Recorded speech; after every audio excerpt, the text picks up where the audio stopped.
Je suis le père Vivien Somda, enseignant-chercheur à l'Université catholique de l'Afrique de l'Ouest. À ce colloque, je me suis prononcé sur le thème « Quand chante l'oiseau de malheur, crise écologique et salut de l'homme ». Mon idée donc, c'est de faire une lecture théologique et philosophique de la fameuse crise écologique. Et en partant donc de la crise écologique comme une crise de l'espérance. L'homme perdu, donc, qui n'est pas capable de se projeter dans un au-delà, se rabat sur la terre et lui de cette terre en abusant, se remet dans cette crise-là. Dans une crise dont les facteurs majeurs ne sont pas à chercher à l'extérieur. Il ne faut pas comprendre les épiphénomènes comme le cœur battant de la crise. Il faut ramener la crise à l'homme, un être du désir mimétique, un être de la femme d'avoir, un être limité, marqué par le péché qui a corrompu son rapport avec la création. Alors face à cet homme-là et face à cette crise-là, que peut faire l'homme? C'est là que je termine ma communication en appelant à la conversion. Une conversion personnelle dans nos us et coutumes, dans nos habitudes.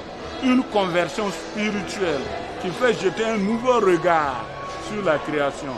Une conversion sociale, une conversion collective, parce que c'est une crise globale. Alors donc ce qui est important, mais comment aboutir à cette conversion-là?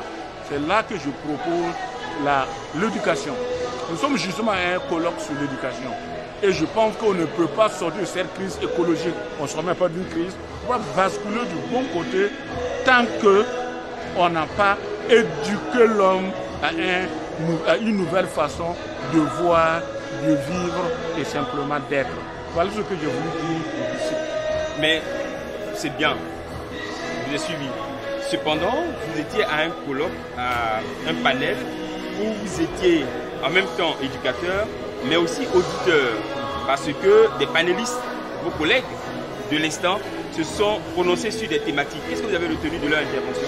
Et qu'est-ce que vous auriez voulu poser si on vous avait donné le temps de poser comme question? Vous essayez de rebondir sur leurs interventions. Je crois que j'ai déjà essayé de rebondir sur les propos en attirant l'attention sur l'idée qu'on se fait de la crise. Si on n'a pas une bonne vision de la crise, on n'aura pas la bonne solution.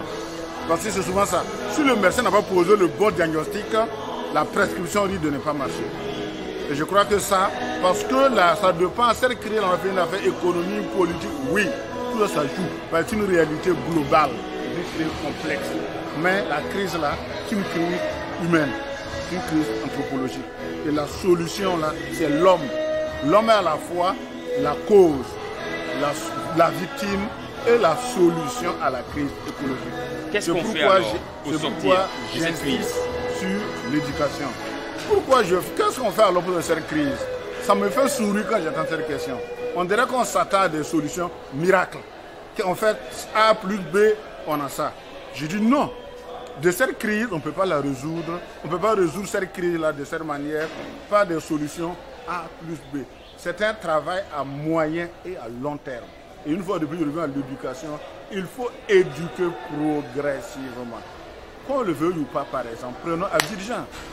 J'ai posé la question un jour à un taximan dans un embouteillage. Pourquoi Abidjan embouteillé malgré... Il dit non, il faut construire des routes. Il faut manipuler les routes. J'ai dit au monsieur, construire des routes n'est pas une solution. Ça aide. La preuve. Ça aide. Tout se trouve dans l'homme. Tant que pour être vu comme un homme valable, quelqu'un de grand, il faut que j'aie ma voiture.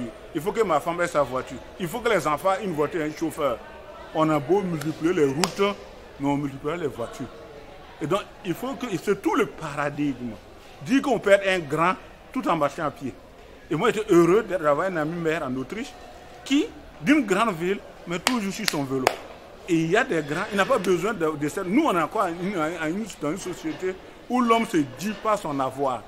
Tant qu'on n'aura pas transcendé ça, on aura multiplié les avoirs, on aura multiplié les problèmes. Donc je crois qu'il faut, une fois de plus, il faut revenir éduquer l'homme. Qu'un homme soit capable d'aller sortir sa copine à pied. Ils vont prendre wara là. Ça parce qu'il n'aura pas peur que la fille ne va pas aller ou bien ne va pas aimer la fille. Mais tant que tu viens avec à pied pour sortir ta copine et qu'un autre vient avec une voiture, Et les parents incitent la fille à aller dans la voiture.